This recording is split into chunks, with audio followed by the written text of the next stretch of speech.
Are you stressed and filled with anxiety like I am? Maybe in a bit of pain from that car accident you had a few years ago? Well, the sponsor of today's episode, Hempville CBD, has us covered.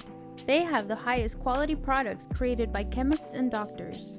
Hempville carries everything from CBD to THC dispensary grade without those despicable dispensary prices. Order your Delta 8, 9 edibles and vapes along with the THCA flower and get free shipping when you spend $50 or more at hempvillecbd.com. Check out the link in the description for more details.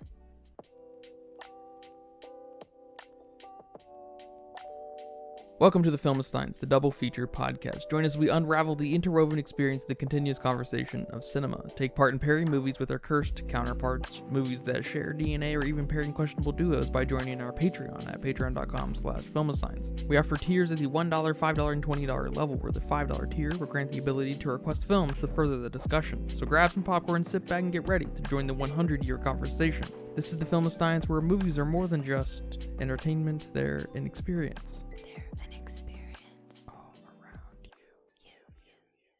And welcome back to another episode of Filmistines. Thank you for tuning in today. I am joined today by my kaiju friend, Lucy. Hello, everyone.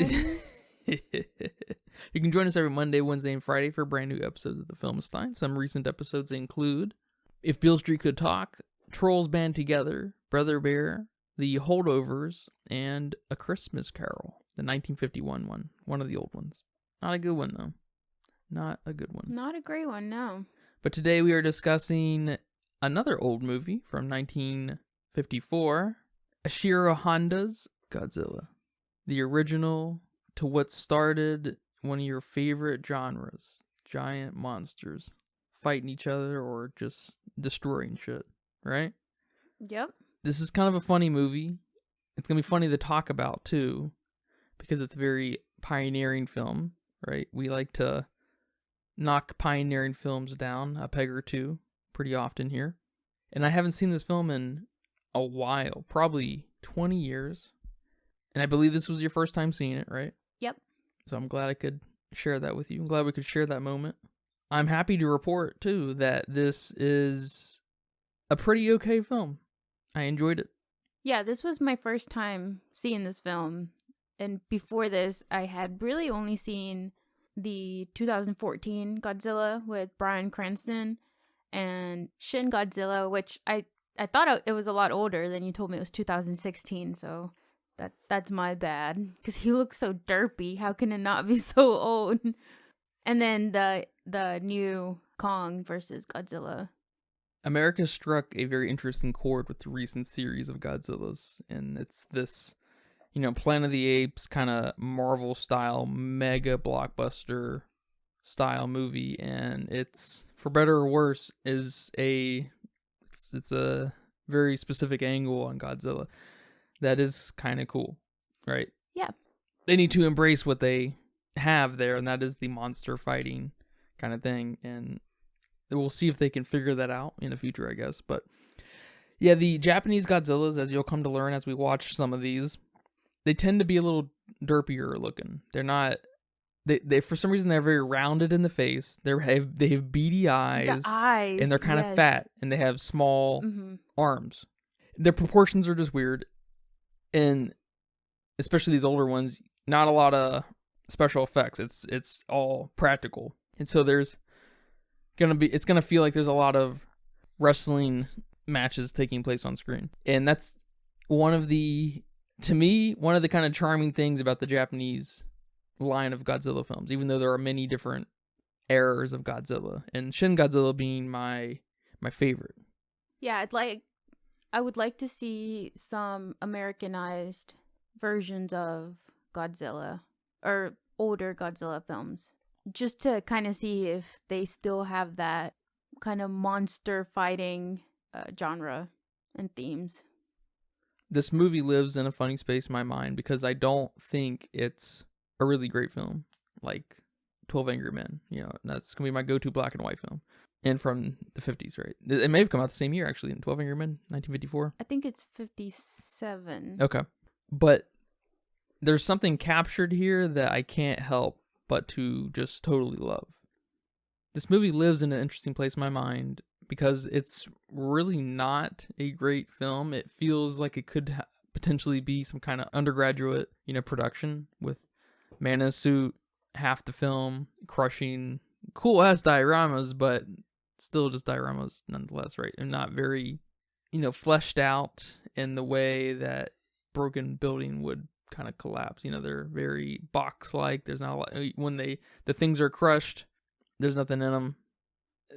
I don't know what to call that. There's just a cheapness there that you would definitely see in a student film, which is fine because it goes to show you that a strong level of drama and a strong kind of subtext of why can carry a film even as crude as this one, So this film is actually very watchable to me.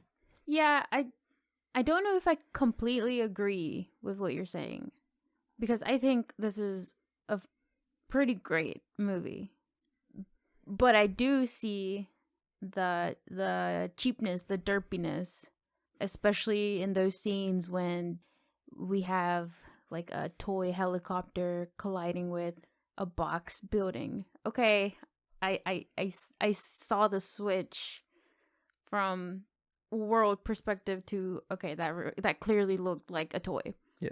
So I see that, but this movie is just so somber and so dark, and I think they do a phenomenal job that you can push all that aside, because the acting's not super great.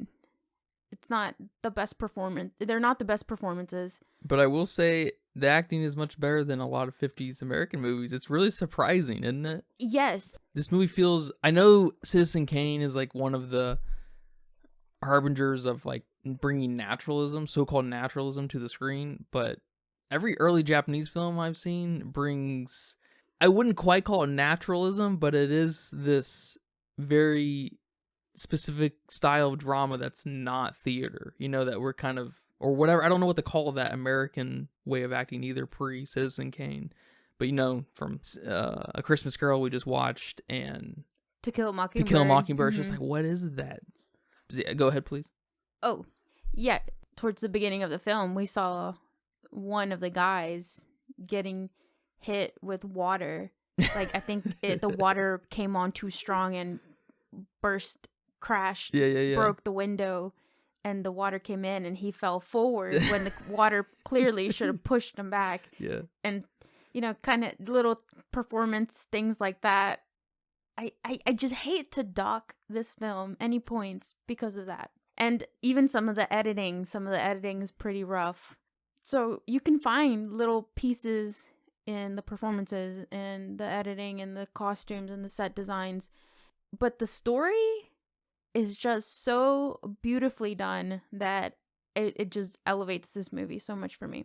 Yeah, I'm totally with you, and that's why it's kind of lives in a funny space in my mind, because its story is cream of the crop. Yes. For me, there's some funny little things here and there, like the bubbles that dissolve organic tissue and stuff, but there's an element to that I like too, and we'll get to that.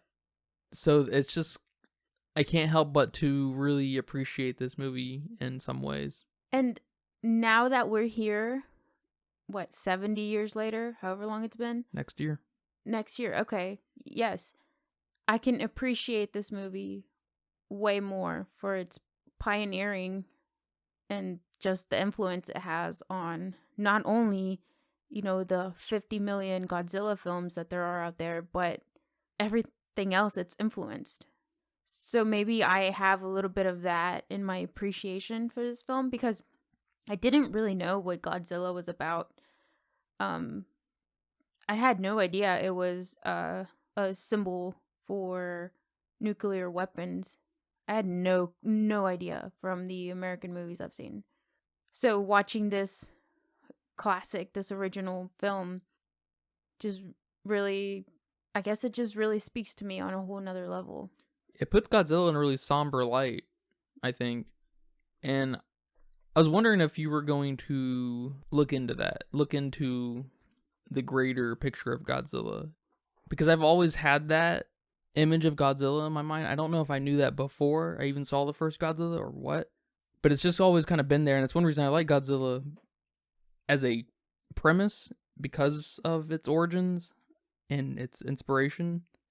So it's just all, it's, I don't know, Godzilla's kind of special to me in that way since the very beginning. So I guess it's kind of funny to hear you say that you didn't really know. Yeah, I had no idea. I thought Godzilla was just some prehistoric phenomena like King Kong. And he becomes that.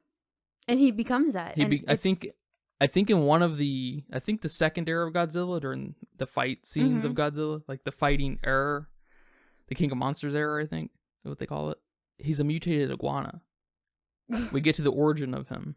He's actually able to reproduce, but oh, that's right. Yeah. Yeah, and I hate that. Well, I don't hate that. I wish I would have known his true origin before I was exposed to him just being a cool prehistoric monster like the Meg. Yeah. Nothing to it, no symbolic representation. He's just a badass. I don't know if you want to get into it right now or not, but I've always had a little bit of a different view on Godzilla himself, in that Godzilla doesn't just represent kind of the age of nuclear weapons and uncertainty, but Godzilla represents this urgent necessity to conform to Western ideals. Japan has to deal with this problem that they have in their hands, Godzilla, which represents their tradition in the way that they used to be, because they're like catapulted into Western affairs after World War II immediately. You know, Wait, I mean, who wasn't though? Well, they were especially isolated from the rest of the world, and then they sided with the Nazis, and then they had to deal with Western affairs. They weren't dealing with the Western affairs like they would, you know, and commerce and kind of political attentions and stuff across the world, especially being so close to, or being between the US and Russia in some way. And so they had no idea what they were really getting themselves into. And so I think I've never really heard anyone else say it, I guess, quite like this, how I think about it. And I've thought about it for so many years. This is probably the first time I'm vocalizing it, actually. That Godzilla is this one step deeper than just being the thing that changed Japan forever, that nuclear disaster, that kind of wake-up call from the United States specifically, I guess. But it's this desire to kill the thing that allowed you to form a relationship with the enemy to begin with. And so you're not killing yourself, but you're killing everything that came before that allowed that situation to even happen. And Godzilla kind of represents that to me through his, you know, his destructibility and his insistence on, you know, being around. You see what I'm saying? Yeah, I see what you're saying. And I'm trying to picture that, if I got any of that from the film. Because there's this real obsession in the film with tradition, in my mind. And Godzilla is that symbol, I guess. I think at one point on the beach, there's that, when, you know, one of those old guys, he's like, the young people aren't even, the young people don't even believe in the stories and the tradition about Godzilla anymore. And so there's this like self-awareness of, you know, the older Japanese people seeing the younger Japanese people evolving maybe towards Western ideals anyways. And I don't know, maybe I'm just kind of grasping at straws, but it's the picture's kind of fleshed out in my mind. It's like the fallout left behind from Godzilla is being tracked constantly throughout the whole movie. All right, rightfully so, right? Radiation's deadly. He's contaminating all around where he walks, right? And is at. And when they are, you know, tracking the radiation with the Geiger meters, it kind of rings to me that this Geiger meter's actually tracking the old tradition still left in Japan, and we're kind of still dealing with not necessarily problems, but the kind of old way of thinking, but just kind of small details to help flesh out that narrative in my mind. Yeah, it seems like Godzilla can represent a lot of things, because in this film, he was also a symbol for science and scientific advancements. Like being forced in the position of kind of accelerating in that way. Well, and more along the lines of the consequences that science can have. Mm-hmm. And we get a taste of this with the doctor grandpa. I don't know his name, but he's very fascinated by Godzilla. We should study him, but he also knows that has consequences, just like the oxygen destroyer thing that gets invented, and the very clear consequences that could have.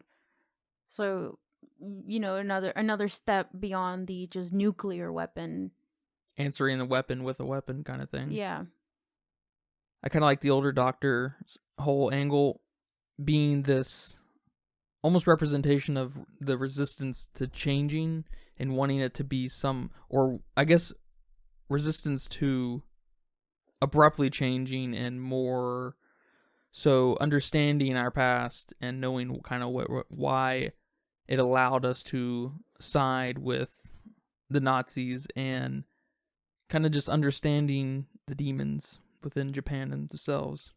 Even with, I guess, the oxygen destroyer guy, there's this weird incompetency within the science and political world where they're just kind of, they don't really have a game plan. I guess Shin Godzilla kind of explores that a little bit more, but in a bit more of a humans can accomplish anything if they put their mind to it kind of thing. Less so here. And I guess future Godzillas kind of run with that, where the chicken getting their head cut off and just running about and become kind of grapes to the big beasts at some point. Does that make sense? It's not a political problem. It's not a scientific problem, right? It's not a market economic problem, right? It's a cultural problem that requires just the evolution of a large body of people to just accept and move on from a thing. In this case, we do get an individual who kind of takes the mantle and does he does the do. He does the deed. He does the deed. But he also sacrifices his life in the way. He becomes basically a myth in the process, because there's not an individual who can walk away from that. That just wouldn't symbolically make any sense, right? That there has to be some kind of sacrificial lamb in the mix, because it's not a traditional problem, right? So we need a non-traditional solution. Yeah. And I like that. I guess just to be clear, I do like that in the film a lot, and that's half of why I think this movie is almost amazing. Yeah, it definitely adds to that somber tone. Yeah. It's almost like this pit in the pit of your stomach feeling, like this awful feeling in the pit of your stomach, because there's nothing you can do about it. I want to talk about how Godzilla looks. You like him? Oh, I love how he looks. He looks derpy in a lot of scenes. And when we get full shots of him, I think he looks good. I think he moved really well for being, from the 50s. I didn't know it was a guy in a suit till you told me. And I think you told me while we were watching. And I guess before I thought he was claymated. So that makes more sense, him being a guy in a suit. That'd be a pretty crazy claymation, actually. Yeah, and I think some of the close-ups, I think, are puppets. Because I just see, it just feels like a hand puppet in some of the shots. I think the intro shot where we see Godzilla peeping over the mountain, the other side of the island, which is probably my favorite part of this movie. I think he's a puppet. Okay. He's a puppet then. And I think when he has those like big derpy eyes, when his eyes look the derpiest, I bet you that's the puppet. I don't know. I can't confirm if that's when he is the puppet, but just something tells me yes. Yeah, there were definitely some moments where I'm like, damn, he's derpy looking, no doubt, because his proportions are all kinds of fucking out of whack. But again, it doesn't harm the film in any meaningful way, because they capture something so silly in premise, but also somber and scary in such a quick, snappy way that you don't have a chance to really focus too much on his silly figure and stuff. But there are some shots when he's still and he's just kind of looking around. I'm like, damn. I hate to say it, but he looks pretty good. Yeah, He looks better than any fucking thing out of Avatar. Especially for the time. Yeah. And I couldn't, when I saw it a few times when I noticed the first time, I couldn't stop looking at it, but his like hip area where his legs meet the suit. Yes. You could see that flex a little bit when he was walking like a costume would. I was just like, I love that. I was like, this is all right. Why does this not? It's like I don't know. It's so funny. Like if you try as hard as Little Mermaid and you only produce shit, it's just it's totally unforgivable. When you do something like this and you craft something with so much love and passion, I mean, you can just put a guy in a suit and be really effective with it. It's crazy. Why am I okay with this guy in the suit and his weird flexing, or weird concavity in his legs, but I am definitely not okay with our live action Ariel's hair. Fuck that shit. Yeah, how are you? Okay, Little Mermaid, that's recent, so that's even worse. But I know. Yeah. Sad. But how are you going to make A Christmas Carol and just drape a sheet over the Grim Reaper ghost? I know. Did you even try? I was reading that the suit was 220 pounds. Damn. Yeah. That's a suit. And then it got really hot. I bet. In there. The guy probably had to take several breaks, I bet. That's why he wasn't moving fast. Especially because that shit was mostly around his legs. Yeah, that tail. Mm-hmm. I also liked all the scenes when he was, being a big fat bully. And it was closer towards the end when everything is just destroyed and there's stuff on fire. And he kind of looks back. And it's just this great scene of everything on fire and then just Godzilla looking at you. Like, if he could smirk, he would smirk right there. Yeah. And I love it. I love how big of a fucking bully he is here. The lore we were given in the beginning said that he came out to eat people. When all the fish were whatever about the fish. And, he just came out to eat people. But when he came out, he didn't come out to eat people. I didn't see him eat one soul, I think. I saw him destroy. He's not hungry. There's something lost in a lot of the Godzilla movies, just in general, but the recent ones do not embody that bulliness. I feel like we almost have a Godzilla who's a little bit of a protector of humanity, and I don't like that. I mean, I do kind of like that, but it's not going anywhere. I guess it didn't seem like it, at least, and I miss the bully nature, I guess. Yeah, recent films make it seem like you see Godzilla and you're like, yes, Godzilla's here to save us, to save the world, whatever. Like a protector, like you said. But no, you should see Godzilla and just be fearful for your life. Godzilla is just to put it simply, Godzilla is a weapon. You don't see a weapon and cheer. You don't see a weapon and think, it's coming to save me.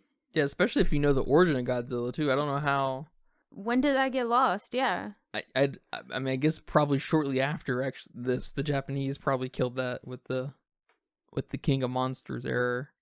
Yeah, Millie Bobby Brown should not be bonding with Godzilla. No. Does she do that? I think she... I think she does. I don't know. Something tells me. That's sick. She falls... In a bad way. She falls in love? She falls she falls in love with him. She needs to protect him. They're buddies. Which I thought was cute till I saw this. And I'm like, oh my god, you have something way better here. What are you doing? It's maybe even a little bit ironic for these massive American productions to paint Godzilla this way, because Americans are the reason Godzilla ever came to be. Godzilla represents humans at their worst. Yeah. And we have kind of white knighted him in a way. It's kind of funny in a sad way. Yeah, it's almost like they should have just made up their own kaiju. Like, if you were this inspired but wanted to go in a separate direction. Well, we already kind of had that. King Kong. Well, if you wanted King Kong to fight something. Oh. Yeah. Make something else. Yeah, I don't understand. Well, let me back that up. I understand. I like both, but just, you should have made them different, I guess. You should have made it. It was irresistible, though, because we saw it again happen in the 80s and into the 90s with things like Freddy versus Jason. It's irresistible to put these things that like somehow make sense together, but not really, but make them fight each other. Alien versus Predator, you know? Yeah. Then we got, King Kong and Godzilla, plus all the other monsters, Mothra and King Ghidorah and stuff. First you got Kong versus T-Rexes. Yeah. Don't forget about that. So yeah, all right. I mean, it is what it is. I enjoy them all. For different reasons. Yeah. I hear that. I'm glad you like this movie. I think it's one of the few important films we've watched from this time period. Not that we've seen an awful lot, but yeah, Godzilla is crazy important, crazy influential. He sparked, first of all, the giant monsters that everyone comes to love. I don't know if it's bold for me to say that he even sparked shark movies. Sure. There may not have been a Jaws without Godzilla. And he also sparked sci-fi movies having something to say. A social commentary on sci-fi movies, which I like that. And the effects, the literal effects of the movie could not be overstated in their importance. Yes. Yeah, and I dare say Godzilla was a major player in nerd culture. Helped facilitate this fandom and franchise. Because I think, if I remember correctly, Godzilla is the longest running movie franchise. Oh, wow. That makes sense.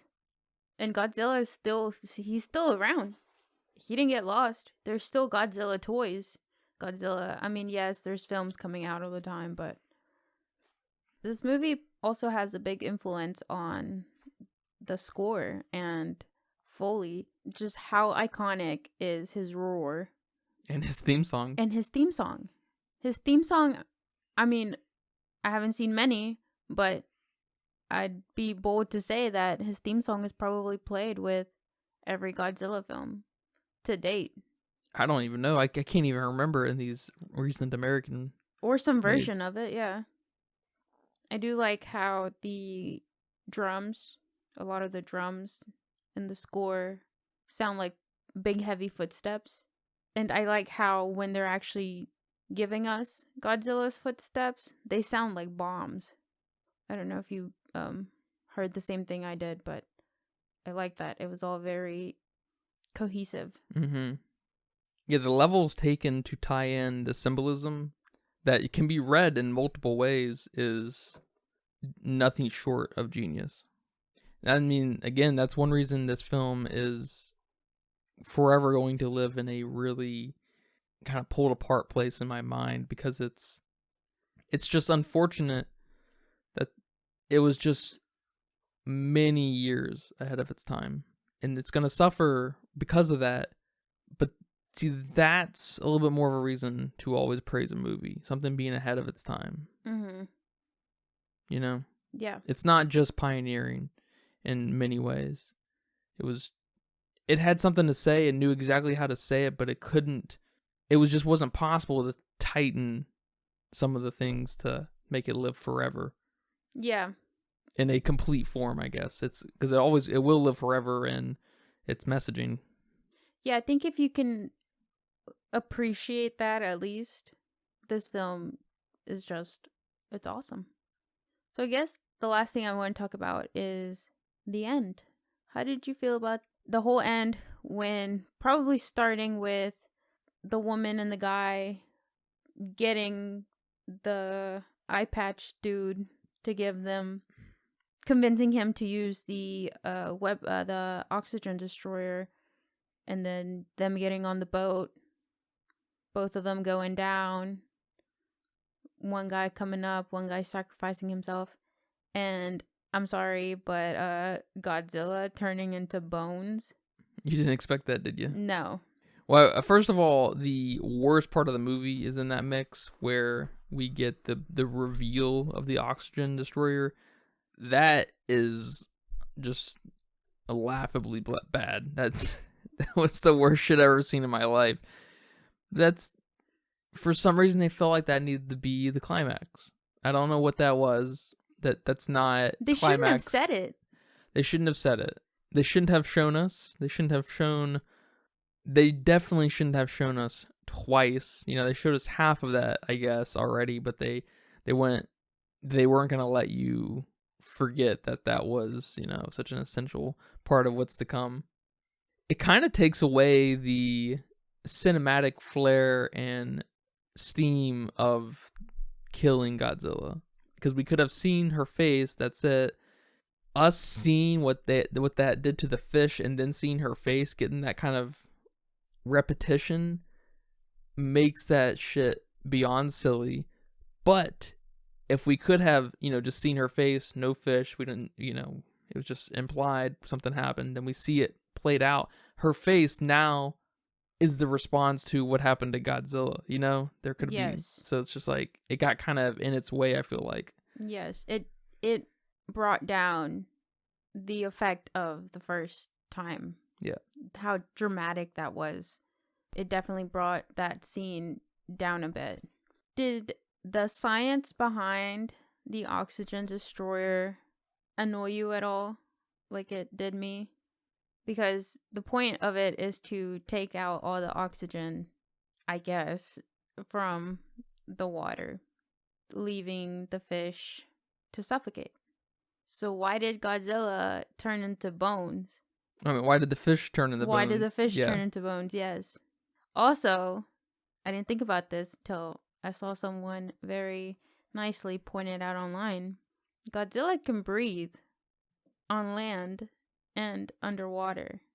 Well, I think, and this may have been a translation problem, and it just no one ever thought to fix it, but your blood is mostly oxygen. Mm-hmm. And so maybe it basically boils you. It boils the immediate area of where this thing is being detonated. And so all oxygen from all walks of molecules, just, you know, it is fucking, they vaporize. Yeah, okay, that would make more sense. So I think that's what was supposed to be happening. Hence the dissolving of flesh. But yeah, it is, the explanation is no doubt silly. And I don't know why, but it's just silly enough that I just can't help but to think that's a translation problem. It has to be. Oxygen Destroyer. Stupid ass name. First of all, okay? So it doesn't sound that bad in Japanese. I can guarantee it. That's all I'm saying. No, that's a very fair point. I guess it destroyed him to bone, so he couldn't have held his breath, but yeah. It shouldn't have destroyed him into bones. And he should have been able to hold his breath and just kind of pop out of the water and be like, I can breathe outside, bitches. That would have been a whole different meaning to the end. That's the sequel. That's the sequel. Yeah. We gotta watch the sequel now, the immediate sequel, just to see how Godzilla's reintroduced. But there's a whole land of Godzillas or something. Maybe. I don't know. I haven't seen them all. I've seen a lot of them, but I haven't seen them all. Well, I think the old doctor said, if we keep nuclear testing around the water, more Godzillas are going to come out. Yeah, but... I wonder if that's what... they run with? Yeah. Yeah, and I guess that's a fun point, actually, because that's symbolically kind of implies this demon from your past that never goes away. Mm-hmm. There's always a Godzilla in your closet, you know? Can you keep them in there? I don't know. So they run with the physical side of Godzilla in the many sequels to come, which is cool. I mean, yeah, it's kind of funny how this movie was influential in its own way, but the next, 15 of them would go on to be even more influential in some way because of the nerd culture impact and the merchandising impact and the anime cartoon impact. Godzilla, man, maybe a little undersung in its importance to humanity. Yeah. Yes. Which is even funnier because it's such a symbol of commercialism now that's also this demon that lives within us all, you know? So it's kind of evolved into a more modern form of terrible things humans are capable of. Yeah. I do like that the end of the movie, you know, nobody cheered. Nobody said, "Yay, we finally got him." Like probably an American movie would. Yes. Nobody's celebrating. It just, oh my god, it just keeps adding to the dark tone here. Yeah. Just the consequences of all our actions, whether you see it from the point of view of Godzilla or the humans. I like what you were saying because it's not something to cheer for. They're losing part of themselves. This, yes, might be a big scary monster, but to them, but at the same time, it's a representation of who they used to be, and in some degree still are, and they're being forced in some way to change. And so it's anything but a celebratory moment because they're losing part of themselves. They're being forced to in some way by themselves. Yeah. And this is also where some of the consequences of science speaks to me, because we're losing this majestic animal that's one of its kind, and you know, we destroyed it. I know that's not really the symbol that they're going for in the film, but we see sparks of it here that, you know, this is an animal from the, I think he said Jurassic period, which I'm sure there's a whole thing there about what period it's actually supposed to be from or whatever, but that's not important.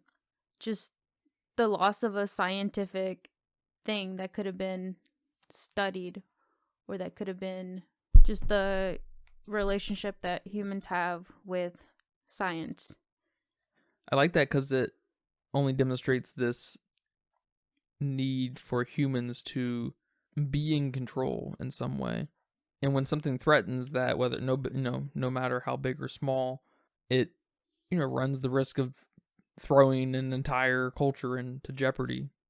And so there's a little bit of a Night of the Living Dead, Frankenstein kind of thing happening there, where we have to kill what we don't understand. Yeah, and the consequences that our actions have to our planet, to nature. Yeah. I do appreciate all the comparisons they did with the human scenes after Godzilla destroys everybody and they come in contact with, his radiation, and we see a lot of the humans that are hurt or burned or whatever, and just kind of that comparison with some of the stuff I've seen with the World War II victims. Yeah, there's a little bit of a literal kind of cause and effect there. Mm-hmm. The layers of this movie. I love that. I love that we have the screaming kids. We have the burned kids, people laying, you don't know if they're dead or alive. That scene where the mom is hugging her kids and telling them, we're off to see Daddy in heaven. What? Excuse me? That's heartbreaking. That's awesome. This movie's too good. It's too good.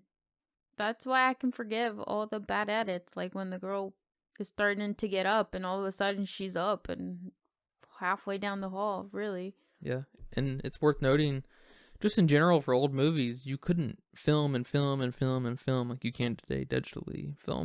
Even now still, film reels cost a lot of money, and when you're in the 1950s, there's not, the Disneys and the Warner Brothers of the world don't exist like they do today. This stuff is expensive for any studio and production company at the time to take part in, especially in Japan. So they are, in a way, kind of working with what they really got. They aren't trying to perfect it because they can't. Mm-hmm. They've really got maybe one or two takes in them, and that's it. Yeah, that's awesome. You hear about movies today going across the finish line with 50 hours of footage. 2-hour movie, hour and a half movie, 50 hours of footage before editing, right? It really begs the question, did you have a vision at all? Okay, if you took the same take 25, 30, 35 times, okay, your actors probably hate you, first of all, but that's something. There's something auteur and very control freaky about that that I can maybe get on board with. But if you've got multiple movies within that 50 hours because of how you can edit it and stuff, it's just like, I don't know if you should have ever made that thing. Yes. You did. It sounds like you had no vision to begin with. Yes. You definitely didn't have vision at the end if you have 50 hours kind of thing. So, and I not to just, I don't mean to just say that to bring some kind of appreciation to old films, but there is something to be said there about something being a little more deliberate at the time. And even though I don't like, To Kill a Mockingbird, knowing that kind of thing puts it in a different light. It just still doesn't make that movie good, but it can help kind of justify some questionable decisions, for sure.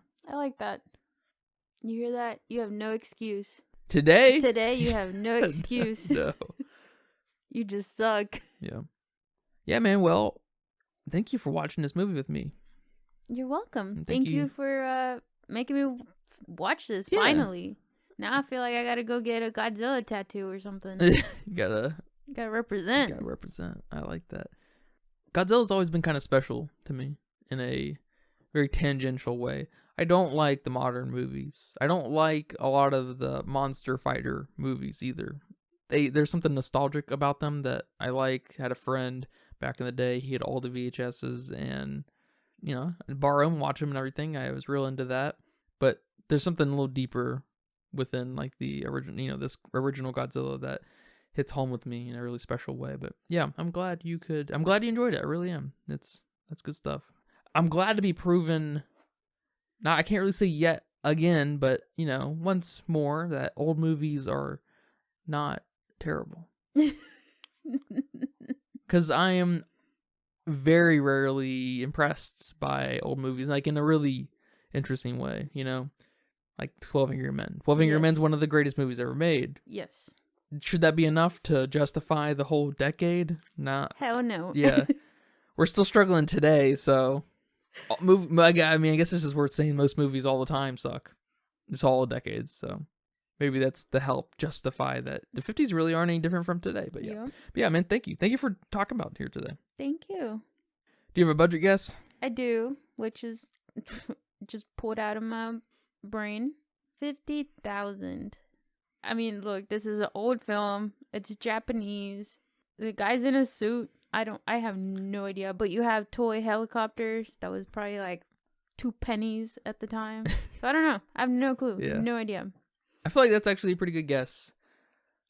Because that would, in today's money, I think that would be about 570,000. And it says here that the budget was 100 million yen, which today would look like about 600 million yen, which is about $4.2 million. It's actually a little more expensive than I thought it was going to be. But still, it's still not a lot compared to, big timers. For sure, yeah. Oh, good job, Ishirō. Good job, Ishirō. Honda. Because it's... Dang, no excuses. No excuses for modern movies one bit. These $100 million budgets. I like Oppenheimer. Don't get me wrong. That's not a $100 million movie. I'm just saying.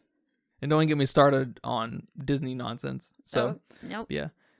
So it says here on Letterboxd that the general consensus score, right, is 4.0 out of 5. Wow. It's very loved. It's very loved. Good. It deserves it. Deserves all the love. Yeah, I wrote down 3.5. Very nice. Very, very good. What would you give it? A 1? Oh, it's very good. I'll give it a 1. No, If you say half, I'm walking out of here. No, it's definitely not a half. Okay. Not many movies are halves. Good. I gave it a 2.5. Okay. So. Okay, that's very fair for you. Good job.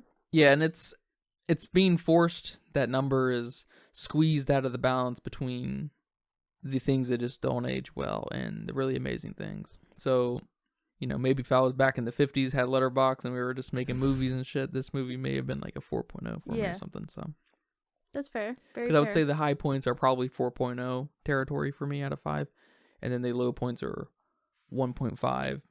And then that one scene with the car, toy, and the helicopter, that shit's like half. It really is. So like it knocks it down. Just it's a little bit of a balance happening there. But yeah, no, after watching it after so long, but it always being in my mind, Godzilla, the premise of Godzilla lives in my mind rent free. It always has since I was born. I'm really proud for it to like always been there. I think it's well deserved. I like Godzilla a lot. So yeah. Thank you guys for listening to this episode of the Filmsteins. Remember, you can catch us every Monday, Wednesday, and Friday for brand new episodes of the Filmsteins over on patreon.com/Filmsteins, Google Podcasts, Apple Podcasts, Spotify, Pandora, all the goods. Leave nice reviews, comments, likes, tell your grandma. Please tell your grandma. Grandmas are good. But until next time, take care. Bye-bye. Bye-bye. And that's a wrap for today's episode of the Filmsteins. Thanks for tuning in and joining us on our cinematic journey. We hope you enjoyed our discussion and gained some new insights and perspectives on the world of movies. Don't forget to subscribe to our podcast on your favorite platform, especially Patreon at patreon.com/Filmsteins, and follow us on social media for more film-related content. We love hearing from our listeners, so if you have any feedback, suggestions, movie recommendations, or book recommendations, please feel free to reach out to us. Until next time, keep watching, keep loving the magic of movies. This is the Filmsteins, signing off.